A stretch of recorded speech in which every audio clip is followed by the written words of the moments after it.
ക്ലാസ്സിൽ നമ്മൾ എൻറോൺമെൻറ്റിൻ്റെ ഡീറ്റെയിൽസിലേക്ക് പോവുകയാണ്. അതായത് എൻറോൺമെൻറ്റിനെ നമ്മൾ പ്രത്യേകം എടുത്തിട്ട് ഡീറ്റെയിൽ ആയിട്ട് നോക്കാൻ പോവുകയാണ്.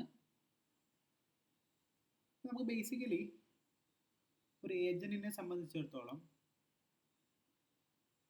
അതിൻ്റെ എൻറോൺമെൻറ്റ് എന്ന് പറഞ്ഞു കഴിഞ്ഞാൽ ഏജൻറ്റിൻ്റെ എക്സ്റ്റേണലായി കിടക്കുന്ന എല്ലാ കാര്യങ്ങളും അതിന് ഏജൻറ്റിനെ ഇൻഫ്ലുവൻസ് ചെയ്യുന്ന അല്ലെങ്കിൽ അതിൻ്റെ ആക്ഷൻസിനെ അതിൻ്റെ റെസ്പോൺസിനെയൊക്കെ ഇൻഫ്ലുവൻസ് ചെയ്യുന്ന ഒരു ഏജൻറ്റിൻ്റെ എക്സ്റ്റേണൽ ആയിട്ടുള്ള എല്ലാ ഘടകങ്ങളെയും നമുക്ക് എന്ത് വിളിക്കാം?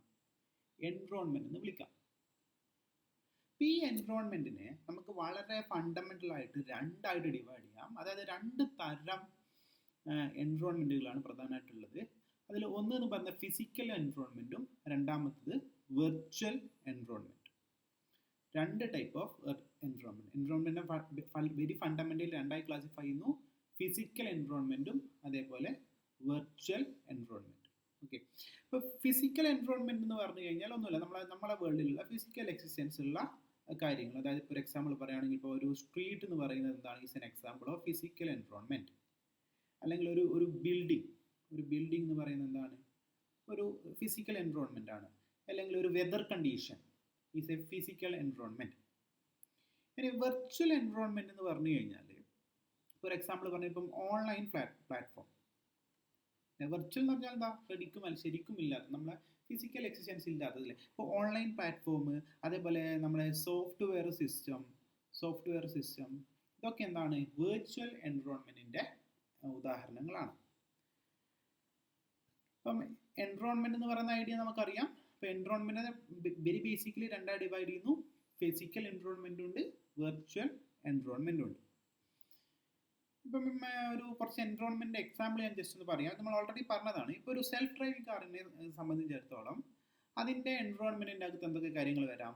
ഇപ്പോൾ അത് പോകുന്ന റോഡ്, അതേപോലെ തന്നെ ട്രാഫിക്, അതിൻ്റെ സിഗ്നൽ, ഇതൊക്കെ അതിൻ്റെ ആ ട്രാഫിക് സിഗ്നൽ കാര്യങ്ങളൊക്കെ അതിനെ സംബന്ധിച്ചിടത്തോളം എന്താണ്? അതിൻ്റെ എൻറോൺമെൻ്റ് ആണ്. ഇനി വേറൊരു ഫിനാൻഷ്യൽ ട്രേഡിംഗ് ബോട്ടാണെങ്കിൽ അതിനെ സംബന്ധിച്ചിടത്തോളം അതിൻ്റെ എൻറോൺമെൻറ്റ് എന്ന് പറയുന്നതായിരിക്കും സ്റ്റോക്കും അതേപോലെ മാർക്കറ്റ് ട്രെൻഡും ഇതൊക്കെ ആയിരിക്കും അതിൻ്റെ എൻറോൺമെൻറ്റിൽ ഉണ്ടാവും.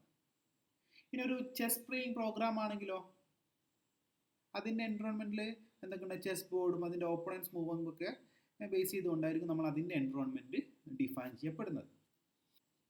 ഇനി നമുക്ക് ടാസ്ക് എൻവറോൺമെൻറ്റ് എന്ന് പറയുന്ന കോൺസെപ്റ്റ് നോക്കാനുണ്ട്. അതിൻ്റെ അകത്ത് വളരെ വളരെ പ്രധാനപ്പെട്ട ഒരു കോൺസെപ്റ്റാണ് ഈ PEAS എന്ന് പറയുന്നത്. വളരെ ഇമ്പോർട്ടൻ്റ് ആയിട്ടുള്ള, നമ്മൾ കൃത്യമായിട്ട് അറിഞ്ഞിരിക്കേണ്ട ഒരു കോൺസെപ്റ്റാണ്. എക്സാമിനൊക്കെ ചോദിക്കാൻ സാധ്യതയുള്ള ഒരു കോൺസെപ്റ്റാണ് ഈ PEAS ഫ്രെയിം വർക്ക് എന്ന് പറയുന്നത്. അതിലേക്ക് പോകുന്നതിന് മുന്നേ നമുക്കൊരു ആർട്ടിഫിഷ്യൽ ഇൻ്റലിജൻറ്റ് ടൂളോ അല്ലെങ്കിൽ ഒരു ആർട്ടിഫിഷ്യൽ ഇൻ്റലിജൻറ്റ് പ്രൊഡക്റ്റ് നമുക്ക് ഉണ്ടാക്കണമെങ്കിൽ നമുക്കിപ്പോൾ നമ്മളെന്താണ് ഒരു ചാറ്റ് GPT ഡിസൈൻ ചെയ്യാൻ പോകുന്നത്. നമ്മൾ അതിന് സ്വന്തമായിട്ട് എന്താണ് ഒരു ചാറ്റ് GPT ഉണ്ടാക്കാൻ പോവുകയാണ്. അല്ലെങ്കിൽ ഒരു ജെമിനി AI നമുക്ക് ഉണ്ടാക്കണം. അല്ലെങ്കിൽ റൂംബ പോലുള്ള ഒരു റോബോട്ടിനെ വാക്വം ക്ലീനർ റോബോട്ടിനെ നമുക്ക് ഉണ്ടാക്കണം. ഓക്കെ, അപ്പോൾ ഇങ്ങനെയുള്ള AI പ്രൊഡക്റ്റുകൾ നമ്മൾ ഉണ്ടാക്കുന്ന സമയത്ത് അപ്പോൾ അത്തരം AI ഏജൻറ്റുകളെ നമ്മൾ രൂപകൽപ്പന ചെയ്യണമെങ്കിൽ നമുക്ക് ഈ PEAS ഫ്രെയിം വർക്കിൻ്റെ ഹെൽപ്പില്ലാതെ നമുക്കത് ചെയ്യാൻ പറ്റില്ല. അപ്പം എന്താണ് ഈ PEAS ഫ്രെയിം വർക്ക് എന്ന് പറഞ്ഞു കഴിഞ്ഞാൽ? PEAS is basically A frame work. Okay, ഇനി എന്താണ് ഈ PEAS ഫ്രെയിം വർക്കിൻ്റെ ആവശ്യകത എന്ന് പറഞ്ഞു കഴിഞ്ഞാൽ നമ്മൾ ഒരു AI ഏജൻറ്റിൻ്റെ അതിൻ്റെ രൂപകൽപ്പനയുടെ ആദ്യ ഘട്ടമായിട്ട് നമ്മൾ ഉപയോഗിക്കുന്നതാണ് ഈ PEAS ഫ്രെയിം വർക്ക് എന്ന് പറയുന്നത്. അപ്പോൾ നമുക്ക് ഇങ്ങനെയുള്ള ChatGPT അല്ലെങ്കിൽ റൂംബ പോലുള്ള ഒരു ഏജൻറ്റിനെ നമുക്ക് ഡിസൈൻ ചെയ്യണമെങ്കിൽ നമ്മൾ എന്തിലൂടെ കടന്നു പോകേണ്ടി വരും? അതിൻ്റെ PEASലൂടെ കടന്നു പോകേണ്ടി വരും. ഓക്കെ, അപ്പം PEAS ഫ്രെയിം വർക്ക് എന്ന് പറഞ്ഞാൽ ബേസിക്കലി എന്താ? ഒരു AI ഏജൻറ്റിനെ നമ്മൾ രൂപകൽപ്പന ചെയ്യുന്നതിൻ്റെ ആദ്യ ഘട്ടമായിട്ടാണ് നമ്മൾ ഉപയോഗിക്കുന്നത്. അപ്പോൾ ഈ PEASൻ്റെ ഹെൽപ്പോട് കൂടി നമുക്ക് ഒരു ഏജൻറ്റിൻ്റെ ഓരോ ഘടകവും നമുക്ക് തിരിച്ചറിയാൻ പറ്റും. അങ്ങനെ ഘടകങ്ങൾ നമുക്ക് കൃത്യമായിട്ട് തിരിച്ചറിഞ്ഞു കഴിഞ്ഞ് കഴിഞ്ഞാൽ നമുക്കിതിനെ ഡിപ്പെൻഡ് ചെയ്തുള്ള തിയറിയും അതേപോലെ അതിൻ്റെ പ്രായോഗികമായിട്ടുള്ള കാര്യങ്ങളൊക്കെ നമുക്ക് വളരെ എളുപ്പമായിട്ട് നമുക്ക് ചെയ്യാൻ പറ്റും. അപ്പം ബേസിക്കലി ഈ PEAS എന്ന് പറഞ്ഞു കഴിഞ്ഞാൽ എന്താണ്? Is A frame work. Okay, ഇതിനൊരു ഫുൾ ഫോം ഉണ്ട്. PEASന്റെ ഫുൾ ഫോം എന്ന് പറയുന്നത് ഇവിടെ കൊടുത്തിട്ടുണ്ട്. PEASന്റെ അകത്തുള്ള P ഫോർ പെർഫോമൻസ് എന്നാണ്, E ഫോർ എൻറോൾമെന്റ് എന്നാണ്, A ഫോർ ആക്ടിവേറ്റേഴ്സ് എന്നാണ്, S ഫോർ സെൻസേഴ്സ് എന്നാണ്. അപ്പോൾ ഇതിനെ ഷോർട്ട് ആക്കിയിട്ടാണ് നമ്മൾ എന്ത് പറയുന്നത്, PEAS എന്ന് പറയുന്നത്. അപ്പം എന്തിനാണ് ഇത് നമ്മൾ ഉപയോഗിക്കുന്നത്? ഒരു ഏജന്റിന്റെ ടാസ്ക് എൻറോൾമെന്റ്. അതായത് ടാസ്ക് എൻറോൾമെന്റ് എന്ന് ഉദ്ദേശിക്കുന്നത് ഇത്രയേ ഉള്ളൂ, ഏജന്റ് പ്രവർത്തിക്കുന്ന അതിന്റെ പരിസരം, ഏജന്റിന്റെ പരിസരം. ഓക്കെ, ഏജന്റിന്റെ ടാസ്ക് എൻറോൾമെന്റ് അല്ലെ അതിന്റെ പ്രവർത്തന പരിസരം നിർവചിക്കാൻ വേണ്ടിയിട്ട് നമ്മൾ ഉപയോഗിക്കുന്ന ഒരു ഫ്രെയിം വർക്കാണ് ഈ PEAS എന്ന് പറയുന്നത്. ഓക്കെ, ഒരു ഏജന്റിനെ നമ്മൾ ഡിസൈൻ ചെയ്യുന്ന, രൂപകൽപ്പന ചെയ്യുന്ന സമയത്ത് അതിന്റെ PS ഘടകങ്ങൾ തിരിച്ചറിയുന്നത് അത്യന്താപേക്ഷമായ ഒരു കാര്യമാണ്. ഓക്കെ, ഇതിൻ്റെ അകത്ത് വരുന്ന ഓരോ ഘടകങ്ങളും P എന്താണ്, E എന്താണ്, A എന്താണ്, S എന്താണെന്ന് നമുക്ക് 1 by 1 ആയിട്ട് നമ്മൾ നോക്കാം. അപ്പോൾ നമ്മൾ അതിൻ്റെ അകത്തുള്ള ആദ്യത്തെ ലെറ്റർ എടുക്കുകയാണ് P. ഓക്കെ, P എന്താണെന്ന് നമ്മൾ പറഞ്ഞിട്ടുണ്ട്. Pന്റെ ഫുൾ ഫോം പെർഫോമൻസ് എന്നാണെന്ന് പറഞ്ഞിട്ടുണ്ട്. ഓക്കെ, അപ്പോൾ എന്താണ് ഈ പെർഫോമൻസ് എന്ന് പറഞ്ഞു കഴിഞ്ഞാൽ, ബേസിക്കലി നമ്മളൊരു ഏജന്റ് ഡിസൈൻ ചെയ്യുന്ന സമയത്ത് ആ ഏജന്റ് എത്രത്തോളം വിജയകരമായിട്ട് അതിൻ്റെ ജോലി നിർവഹിക്കുന്നുണ്ട് എന്ന് അളക്കാനുള്ള മാനദണ്ഡമാണ് ബേസിക്കലി ഈ പെർഫോമൻസ് മെഷർ എന്ന് പറയുന്നത്. P എന്ന് ഉദ്ദേശിക്കുന്നത് പെർഫോമൻസ് മെഷർ എന്നാണ് കേട്ടോ. പെർഫോമൻസ് മെഷർ എന്നുകൂടെ, പെർഫോമൻസ് മെഷറാണ് P എന്ന് പറയുന്നത്. അപ്പം പെർഫോമൻസ് മെഷർ എന്താ ഉദ്ദേശിക്കുന്നത്, ഏജന്റ് എത്രത്തോളം, നമ്മൾ ഡിസൈൻ ചെയ്യുന്ന ഏജന്റ് എത്രത്തോളം വിജയകരമായിട്ട് അതിൻ്റെ ജോലി നിർവഹിക്കുന്നത് നമുക്ക് അളക്കണം, അതിനെ മെഷർ ചെയ്യണം. അങ്ങനെ മെഷർ ചെയ്യാനുള്ള മാനദണ്ഡങ്ങളാണ് എന്തെന്ന് പറയുന്നത്, ഈ പെർഫോമൻസ് മെഷർ എന്ന് പറയുന്നത്. ഇപ്പം അതിൻ്റെ കുറച്ച് ഉദാഹരണങ്ങൾ ഇവിടെ കൊടുത്തിട്ടുണ്ട്. ഇപ്പോൾ ഒരു എക്സാമ്പിൾ എടുക്കുകയാണെങ്കിൽ, ഇപ്പം task of designing A self driving car. നമ്മൾ എന്ത് ചെയ്യാൻ പോകുന്നത് വെച്ചാൽ ഒരു സെൽഫ് ഡ്രൈവിംഗ് കാറിനെ നമ്മൾ ഡിസൈൻ ചെയ്യാൻ പോവാണ്. ഓക്കെ, അപ്പോൾ സെൽഫ് ഡ്രൈവിംഗ് കാർ ഡിസൈൻ ചെയ്യുന്ന സമയത്ത് അതിൻ്റെ ഈ പെർഫോമൻസ് മെഷർ ഇവിടെ കൊടുത്തിട്ടുണ്ട്. കണ്ടോ, ഇവിടെ കണ്ടോ, അത് നമ്മളെ യാത്ര എന്തായിരിക്കണം, വളരെ സുരക്ഷിതമായിട്ടുള്ള യാത്രയായിരിക്കണം അല്ലേ, വളരെ സേഫ് ആയിട്ടുള്ള യാത്രയായിരിക്കണം അല്ലേ. അപ്പോൾ സേഫ്റ്റി ഉണ്ടോ എന്നത് അവിടെയുള്ള ഒരു പെർഫോമൻസ് മെഷറാണ്. ഇനി നമ്മളെ യാത്ര എന്തായിരിക്കണം, വേഗതയുള്ള അല്ലേ, നമുക്ക് പെട്ടെന്ന് നമ്മളെ ഡെസ്റ്റിനേഷനിൽ എത്തണം. അപ്പോൾ യാത്ര എന്തായിരിക്കണം, ഫാസ്റ്റ് ആയിരിക്കണം അല്ലേ. അതേപോലെ എന്താണ്, ലീഗൽ ആയിരിക്കണം, നിയമപരമായ ഡ്രൈവിംഗ് ആയിരിക്കണം. ഏതെങ്കിലും ഇല്ലീഗൽ ഇപ്പോൾ എന്താണ്, ഇപ്പോൾ ഒരു എന്താ പറയുക, നമ്മളിപ്പം വാഹനങ്ങൾ നമ്മൾ ലെഫ്റ്റ് സൈഡിൽ കൂടെ ചേർത്ത് ഓടിക്കണം, അങ്ങനെ കുറേ ട്രാഫിക് റൂളൊക്കെ ഉണ്ട് അല്ലേ. അപ്പോൾ അതൊന്നും റൂളൊക്കെ ഫോളോ ആയിട്ടാണ് നമ്മൾ യാത്ര ചെയ്യുക. അപ്പോൾ ഈ ഒരു നമ്മൾ ഡിസൈൻ ചെയ്യുന്ന ഒരു ടാക്സി ഡ്രൈവർ ഏജന്റ് എന്ന് പറയുന്നത് ഒരു ഇല്ലീഗൽ വേയിലൂടെ പോയി കഴിഞ്ഞാൽ അവിടെ അപകടവും കാര്യങ്ങളൊക്കെ ഉണ്ടാകാൻ സാധ്യതയുണ്ട് അല്ലേ. അപ്പോൾ അത് ലീഗൽ ആയിരിക്കണം അല്ലേ. അപ്പോൾ ലീഗൽ ആണോ അല്ലയോ എന്നും നമ്മൾ എന്ത് ചെയ്യണം, അവിടെ മെഷർ ചെയ്യേണ്ടതുണ്ട് അല്ലേ. അപ്പോൾ ലീഗൽ ആണെങ്കിൽ അത് നല്ലൊരു പെർഫോമൻസ് ആണെന്ന് പറയാം, ഈ ലീഗൽ അല്ലെങ്കിൽ അതൊരു നല്ലൊരു പെർഫോമൻസ് അല്ല എന്ന് നമുക്ക് പറയാം അല്ലേ. ലീഗലും അവിടെ എന്താണ്, ഒരു പെർഫോമൻസ് മെഷറാണ്. ഇനി കംഫർട്ടബിൾ ട്രിപ്പാണോ, നമ്മളിപ്പോൾ പറഞ്ഞ പോലെ തന്നെ ട്രിപ്പ് കംഫർട്ട് ആണോ അല്ലേ. ഇനി പ്രോഫിറ്റ് മാക്സിമൈസ് ചെയ്യുന്നുണ്ടോ അല്ലെ. ഒരു ടാക്സി ഡ്രൈവർ എന്ന് പറയുമ്പോൾ, ടാക്സി എന്ന് പറയുമ്പം സ്വാഭാവികമായിട്ടും ആൾക്കാർ അത് ഹയർ ചെയ്തിട്ട് കുറച്ച് സമയത്തേക്ക് ഉപയോഗിക്കുകയും ചെയ്യുന്നുണ്ടാവും അല്ലേ. അപ്പോൾ ടാക്സി നമ്മൾ ഒരു മാർക്കറ്റിലേക്ക് ഇറക്കുന്ന സമയത്ത് നമ്മളാണ് അതിൻ്റെ ഓണർ എങ്കിൽ നമുക്കതൊരു പ്രോഫിറ്റ് തരുന്നുണ്ടോ, അല്ലാതെ അത് നഷ്ടത്തിലാണ് ഓടുന്നത്. അപ്പം പ്രോഫിറ്റ് മാക്സിമൈസ്, നഷ്ടത്തിലാണ് ഓടുന്നതെങ്കിൽ അതിൻ്റെ പെർഫോമൻസ് ഹൈ ആണ് നമ്മൾ പറയുമോ, ഇല്ല. അപ്പം എന്ത് ചെയ്യണം, അതിൻ്റെ പ്രോഫിറ്റ് എന്ത് ചെയ്യണം, മാക്സിമൈസ് ചെയ്യണം അല്ലേ. അപ്പോൾ മാക്സിമൈസേഷൻ ഓഫ് പ്രോഫിറ്റ് എന്ന് പറയുന്നത് എന്താണ്, അതിൻ്റെ മറ്റൊരു പെർഫോമൻസ് മെഷറാണ്. മറ്റ് എക്സാമ്പിൾ നോക്കാം. ഇപ്പം ഇവിടെ മറ്റൊരു ഏജന്റിനെ കൊടുത്തിട്ടുണ്ട്, മെഡിക്കൽ ഡയഗ്നോസിങ് സിസ്റ്റം എന്ന് പറഞ്ഞ് കൊടുത്തിട്ടുണ്ട് ഒരു ഏജന്റ് ടൈപ്പ്.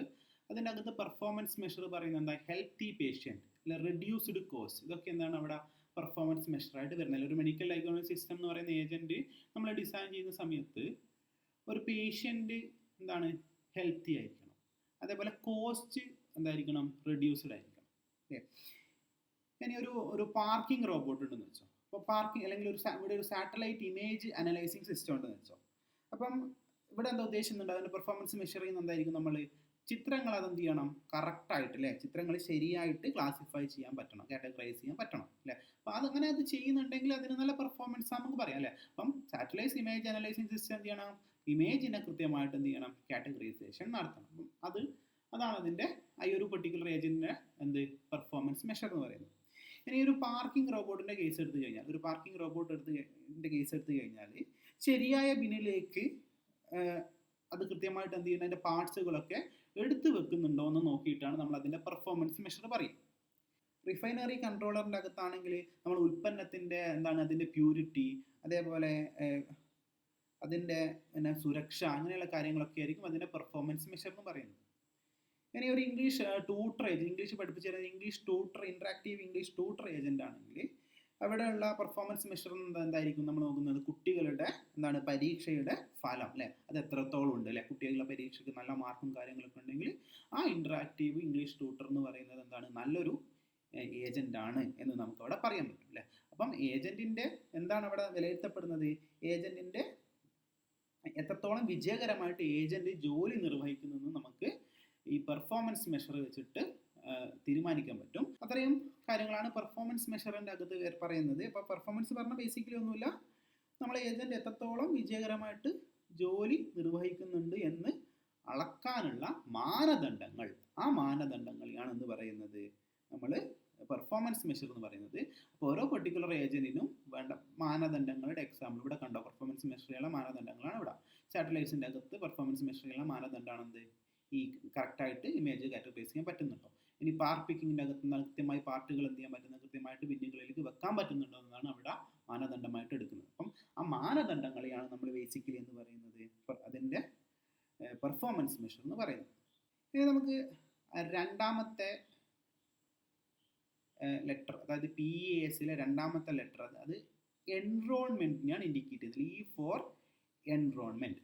അപ്പോൾ എൻറോൾമെൻറ്റ് എന്ന് പറഞ്ഞു കഴിഞ്ഞാൽ എന്താണ്, ഏജൻറ്റ് പ്രവർത്തിക്കുന്ന ഏജൻറ്റിൻ്റെ ചുറ്റുപാട് അല്ലെങ്കിൽ ഏജൻറ്റിൻ്റെ അതിൻ്റെ ലോകം അല്ലേ, അതിനെയാണ് നമ്മൾ എന്ത് പറയുന്നത്, എൻറോൾമെൻറ്റ് എന്ന് പറയുന്നത്. ഓക്കെ, അപ്പം ഈ എൻറോൾമെൻറ്റ് അതെങ്ങനെ മനസ്സിലാക്കുന്നുണ്ടാവും ഏജൻറ്റിൻ്റെ സെൻസേഴ്സ് വെച്ചിട്ടായിരിക്കും ഏജൻറ്റ് എൻറോൾമെൻറ്റുകൾ മനസ്സിലാക്കുന്നുണ്ടാവുക. അപ്പോൾ നമുക്ക് കുറച്ച് എൻറോൾമെൻറ്റുകളെ എക്സാമ്പിൾ നോക്കാം. ഇപ്പം നമ്മൾ പറഞ്ഞ ഈ ടാക്സി ഡ്രൈവറെ കേസിൽ അതിൻ്റെ എൻറോൾമെൻറ്റ് എന്താ ഇവിടെ കൊടുത്തിട്ടുണ്ട് അല്ലേ, റോഡ്, അതേപോലെ അതർ ട്രാഫിക് ഇല്ലേ, കസ്റ്റമേഴ്സ്, ഇതൊക്കെ അവിടെയുള്ള എൻറോൾമെൻ്റ് ആണ്.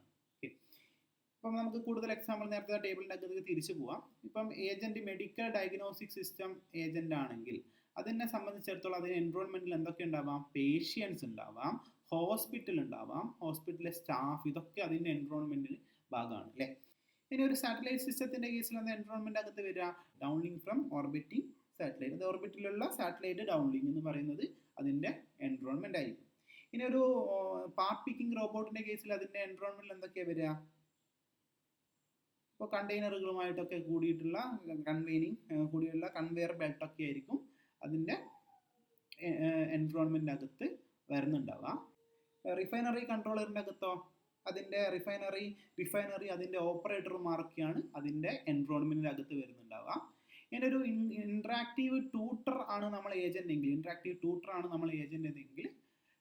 അതിൻ്റെ അകത്തുള്ള എൻറോൾമെൻറ്റിൻ്റെ അകത്ത് വരിക സെറ്റ് ഓഫ് സ്റ്റുഡൻസ് ഉണ്ടാവും, അതേപോലെ ടെസ്റ്റിംഗ് ഏജൻസ് അല്ലെ, കുട്ടികളെ എന്ത് ചെയ്യണം, എക്സാം നടത്തിയിട്ട് അവരെ ടെസ്റ്റ് ചെയ്യേണ്ട ഏജൻസി ഉണ്ടാവും അല്ലേ. അപ്പം ഇത്രയും കാര്യങ്ങളാണ് അതിൻ്റെ എൻറോൾമെൻ്റ് അകത്ത് വരുന്നുണ്ടാവും.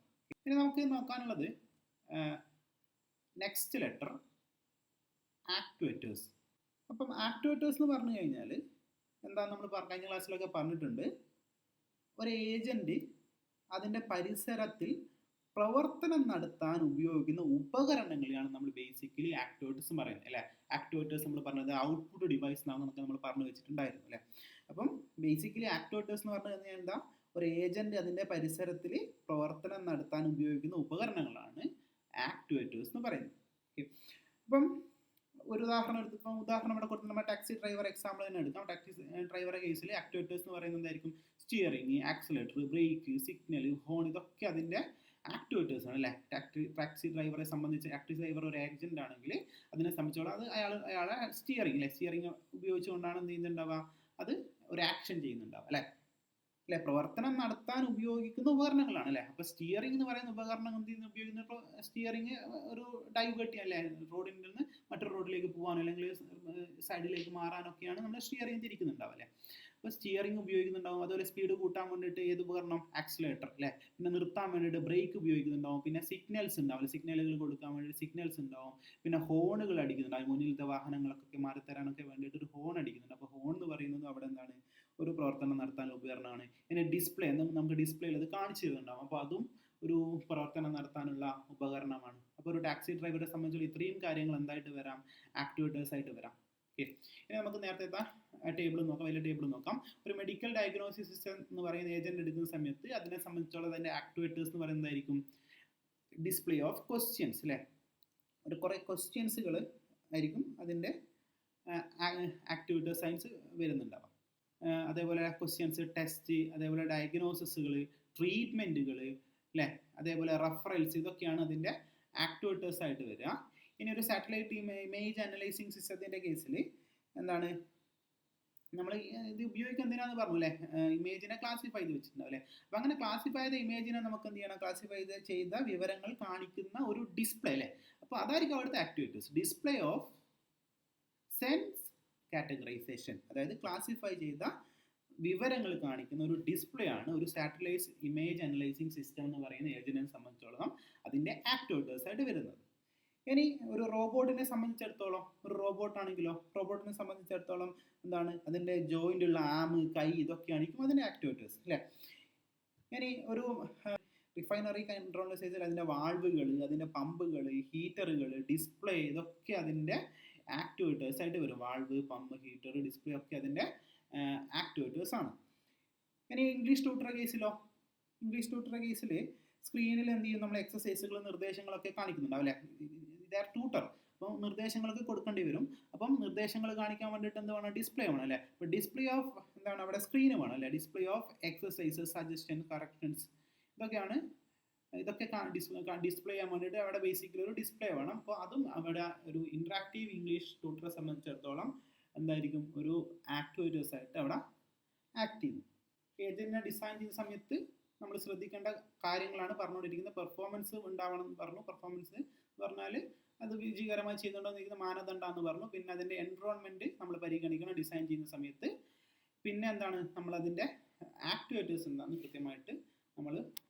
കൃത്യമായിട്ട് പ്ലാൻ ചെയ്തിട്ടുണ്ടായിരിക്കണം. എന്തൊക്കെ ആക്ടിവേറ്റേഴ്സാണ് ഞാൻ ഉണ്ടാക്കാൻ പോകുന്ന ഒരു ഏജന്റിന് വേണ്ടതെന്ന് നമ്മൾ കൃത്യമായിട്ട് പ്ലാൻ ചെയ്യണം. ഇനി ഫൈനലി അവസാനത്തെ ഘടകമാണ് സെൻസർ. എസ് ഫോർ സെൻസേഴ്സ് അല്ലേ. അപ്പോൾ സെൻസേഴ്സ് എന്ന് പറഞ്ഞാൽ എന്താ, ഒരു ഏജന്റ് അതിൻ്റെ പരിസരത്തെക്കുറിച്ച് വിവരങ്ങൾ ശേഖരിക്കാൻ ഉപയോഗിക്കുന്ന ഘടകങ്ങളെയാണ് നമ്മൾ എന്ത് പറയുന്നത്, സെൻസേഴ്സ് എന്ന് പറയുന്നത് അല്ലേ.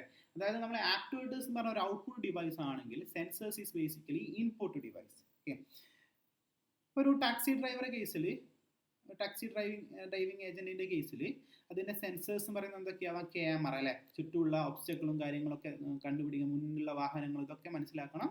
അതിന് വേണ്ടിയിട്ട് അവിടെ ക്യാമറ എന്ന് പറയുന്ന ഒരു സെൻസർ അവിടെ ഉണ്ടാവും അല്ലേ. ക്യാമറാസ് വരാം അല്ലേ. പിന്നെ എന്ത് വരാം, ക്യാമറാസ് വരുന്നുണ്ട്, സോണാർ വരുന്നുണ്ട്, അതേപോലെ എന്താണ് സ്പീഡോമീറ്റർ അല്ലേ. അത് കൃത്യമായി വേഗതയൊക്കെ ഓവർ സ്പീഡിലൊന്നും പോകാൻ പാടില്ല. അപ്പം വേഗത എത്രത്തിലാണ് പോകുന്നതെന്നൊക്കെ അതിന് തന്നെ സെൽഫ് ഇവാലുവേഷനൊക്കെ നടത്തേണ്ടതുണ്ട്. സോ അതൊക്കെയാണ് വേണ്ടിയിട്ട് ഒരു സ്പീഡോമീറ്റർ അതിന് വേണ്ടി വരും. അതേപോലെ എന്താണ് GPS അല്ലേ, അത് ഇങ്ങനെ ഷോർട്ടസ്റ്റ് പാത്തിലൊക്കെ പോകുന്നത്, അല്ലെങ്കിൽ ഒരു കസ്റ്റമറെ എന്ത് ചെയ്യണം, ഒരു ഡെസ്റ്റിനേഷൻ എത്തിക്കണമെങ്കിൽ സ്വാഭാവികമായിട്ടും GPS-ന്റെ ഹെൽപ്പ് വേണ്ടി വരും. അപ്പോൾ GPS-ഉം അവിടെ എന്താണ് സെൻസറായിട്ട് ആക്ട് ചെയ്യുന്നുണ്ട്. അതേപോലെ എന്താണ് ഓഡോമീറ്റർ, അതുപോലെ ആക്സിലറോമീറ്റർ, അതേപോലെ എൻജിൻ സെൻസറുകൾ, കീബോർഡ്, ഇതൊക്കെ അവിടെ എന്താവാം സെൻസേഴ്സ് ആയിട്ട് വരാം. ഇനി ബാക്കിയുള്ള എക്സാമ്പിളിലേക്ക് വന്നു കഴിഞ്ഞാൽ, ഇപ്പോൾ സാറ്റലൈറ്റ് സിസ്റ്റത്തിൻ്റെ അകത്ത് വരുമ്പോൾ നമ്മൾ എന്താണ് പിക്സൽ, ഇപ്പോൾ സാറ്റലൈറ്റ് സിസ്റ്റത്തിൻ്റെ അകത്ത് ഇമേജാന്ന് പറഞ്ഞല്ലോ. അപ്പം ഇമേജിനെ സംബന്ധിച്ചിടത്തോളം അവിടെയുള്ള സെൻസർ എന്ന് പറയുന്നത് എന്തായിരിക്കും, ഇവിടെ കൊടുത്തിട്ടുണ്ട് കളർ പിക്സൽ അറേ. അതായത് പിക്സലിൻ്റെ ഡാറ്റകളുള്ള കളർ ഇമേജ് സെൻസറാണ് അവിടെ ആവശ്യമായി വരിക സാറ്റലൈറ്റ് ഇമേജ് അനലൈസിങ് സിസ്റ്റത്തിൻ്റെ കേസിൽ. ഇനി ഒരു റോബോട്ടിൻ്റെ കേസിൽ ക്യാമറ, അതേപോലെ ജോയിൻ്റ് ആംഗിൾ സെൻസറുകൾ, ഇതൊക്കെയാണ് ഒരു പാർട്ട് പിക്കിംഗ് റോബോട്ടിൻ്റെ കേസിൽ വരുന്നത്. ഇനി റിഫൈനിങ് കൺട്രോളിൻ്റെ കേസിൽ എന്താണ്, അവിടെയുള്ള സെൻസേഴ്സ് എന്ന് പറയുന്നത് എന്താണ്, ടെമ്പറേച്ചർ സെൻസ് ചെയ്യാൻ സെൻസർ വേണം, പ്രഷർ സെൻസ് ചെയ്യാനുള്ള സെൻസർ വേണം, കെമിക്കൽ സെൻസേഴ്സുകൾ വേണം. ഇതൊക്കെ മനസ്സിലാക്കാൻ വേണ്ടിയിട്ട് അവിടെ ഇതൊക്കെയാണ് അവിടുത്തെ സെൻസറുകളായിട്ട് വരുന്നത്. ഇനി ഒരു ഇൻട്രാക്റ്റീവ് ഇംഗ്ലീഷ് ട്യൂട്ടറെ സംബന്ധിച്ചോളം കീബോർഡ് വഴിയായിരിക്കും അത് എന്ത് ചെയ്യുന്നുണ്ടാവുക, എൻട്രീസ് എടുക്കുന്നുണ്ടാവും അല്ലേ. കീബോർഡ് വഴിയായിരിക്കും എന്തെങ്കിലും അതിലേക്ക് കൊടുക്കുന്നുണ്ട്. അപ്പോൾ കീബോർഡ് എൻട്രീസ് ആണ് അവിടെയുള്ള സെൻസേഴ്സുകളായിട്ട് വരുന്നുണ്ട്. ഇത്രയും കാര്യങ്ങളാണ് നമ്മൾ PAS എന്ന് പറയുന്ന ഫ്രെയിംവർക്ക് കൊണ്ട് അർത്ഥമാക്കുന്നത്. അപ്പോൾ PAS പറയുന്ന ഫ്രെയിംവർക്കിൻ്റെ ആവശ്യം എന്താണെന്ന് നമ്മൾ പറഞ്ഞു. PAS എന്താണ്, എയിൽ എന്താണ് നമ്മൾ ഒരു ഏജന്റിന്റെ പ്രവർത്തനം നമ്മൾ നിർവചിക്കാൻ വേണ്ടിയിട്ട് ഉപയോഗിക്കുന്ന ഒരു മോഡലാണ് ഈ PAS, അല്ലെങ്കിൽ ഒരു ഫ്രെയിം വർക്കാണ് പറയുന്നത്. കൃത്യമായിട്ട് പറയുകയാണെങ്കിൽ ഒരു ഫ്രെയിം വർക്കാണ് PAS. പിന്റെ ഫുൾ ഫോം അറിയണം, ഇന്റെ ഫുൾ ഫോം, എന്റെ ഫുൾ ഫോം എസ് അല്ലേ. അപ്പം നമ്മൾ സ്വന്തമായിട്ടൊരു ഏജന്റ് ഉണ്ടാക്കുന്ന സമയത്ത് ഇത്രയും കാര്യങ്ങൾ കൺസിഡർ വേണം നമ്മൾ ഏജന്റിനെ ഡിസൈൻ ചെയ്യാൻ. അത് അതിന്റെ പെർഫോമൻസ് എന്തായിരിക്കണം നമ്മൾ പറയണം അല്ലേ. നമ്മളിപ്പം ഒരു ChatGPT ആണ് ഉണ്ടാക്കുന്നതെങ്കിൽ അത് എന്ത് ചെയ്യണം, യൂസറിന് കൃത്യമായിട്ടുള്ള റെസ്പോൺസ് കൊടുക്കണം, തെറ്റായിട്ടുള്ള ഡാറ്റ കൊടുക്കാൻ പാടില്ല, ഇങ്ങനെയുള്ള കുറേ എന്തൊക്കെ ഉണ്ടാവും, ഇങ്ങനെ കുറേ മാനദണ്ഡങ്ങളെ ബേസ് ചെയ്തിട്ടായിരിക്കും നമ്മളത് ഡിസൈൻ ചെയ്യുന്നത്. അപ്പം നമ്മൾ ഉദ്ദേശിക്കുന്ന agent any type what ever the agent type B, പക്ഷെ നമ്മൾ അതിനെ ഡിസൈൻ ചെയ്യുന്ന സമയത്ത് നമ്മൾ അതിൻ്റെ പെർഫോമൻസ് മാനദണ്ഡങ്ങൾ എന്താണെന്ന് കൃത്യമായിട്ട് നമ്മൾ എന്ത് ചെയ്യണം, ഡിഫൈൻ ചെയ്യണം. അതേപോലെ നമ്മൾ ഉണ്ടാക്കുന്ന ഏജന്റ് ഏത് തരം സാഹചര്യത്തിലാണ് അത് നമ്മൾ കൊണ്ടുവെക്കാൻ പോകുന്നത്, അപ്പം അതിന് എൻവിറോൺമെന്റ് എങ്ങനെ ഉണ്ടാവണം എന്നുള്ള കാര്യം നമ്മൾ കൃത്യമായിട്ട് ഡിഫൈൻ ചെയ്യണം. അതേപോലെ എന്തൊക്കെ ആക്ഷനാണ് അത് ചെയ്യേണ്ടത്, അപ്പോൾ ആക്ഷനുകൾ ചെയ്യാൻ അതെന്തൊക്കെ കമ്പോണൻറ്റ് വേണം, അതായത് അതിന് ബേസിക്കലി എന്തൊക്കെ ആക്ടിവിറ്റീസ് വേണം എന്നുള്ള കാര്യം നമ്മൾ അവിടെ ഡിഫൈൻ ചെയ്യണം. അതേപോലെ അത് ഡാറ്റ കളക്ട് ചെയ്യാൻ വേണ്ടിയിട്ട്, എൻവിറോൺമെന്റിൽ നിന്ന് ഡാറ്റ കളക്ട് ചെയ്യാൻ വേണ്ടിയിട്ട് എന്തൊക്കെ തരത്തിലുള്ള സെൻസേഴ്സുകളാണ് ഇതിന് വേണ്ടത്. ഇത്രയും കാര്യങ്ങൾ നമ്മൾ കൃത്യമായിട്ട് പ്ലാൻ ചെയ്ത ശേഷം മാത്രമാണ് നമ്മളൊരു ഏജന്റിനെ നമ്മൾ ഡിസൈൻ ചെയ്യാൻ പാടുള്ളൂ. അപ്പോൾ ഒരു ഏജന്റിനെ ഡിസൈൻ ചെയ്യാനുള്ള ഏറ്റവും ബേസിക് ആയിട്ടുള്ള നമ്മൾ സ്റ്റാർട്ടിംഗ് പോയിന്റ് എന്ന് പറയുന്ന ഇതാണ് നമ്മൾ ഈ ഒരു PAS ഫ്രെയിം വർക്ക് എന്ന് പറയുന്നത്. ഓക്കെ, അപ്പം PAS ഫ്രെയിം വർക്ക് വളരെ ഇമ്പോർട്ടൻ്റ് ആയിട്ടുള്ള കോൺസെപ്റ്റ് ആണ്.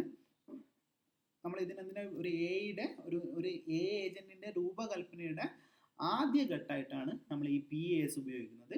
അപ്പോൾ നമ്മളിപ്പോൾ ഒരു ഫസ്റ്റ് സ്റ്റേജിലാണ് കിടക്കുന്നത്. അപ്പോൾ ഫസ്റ്റ് സ്റ്റേജിൽ ഇത്രയും കാര്യങ്ങൾ കൺസിഡർ ചെയ്തുകൊണ്ട് വേണം ഒരു ഏജന്റിനെ നമ്മൾ എന്ത് ചെയ്യാൻ, ഡിസൈൻ ചെയ്യാൻ. ഓക്കെ,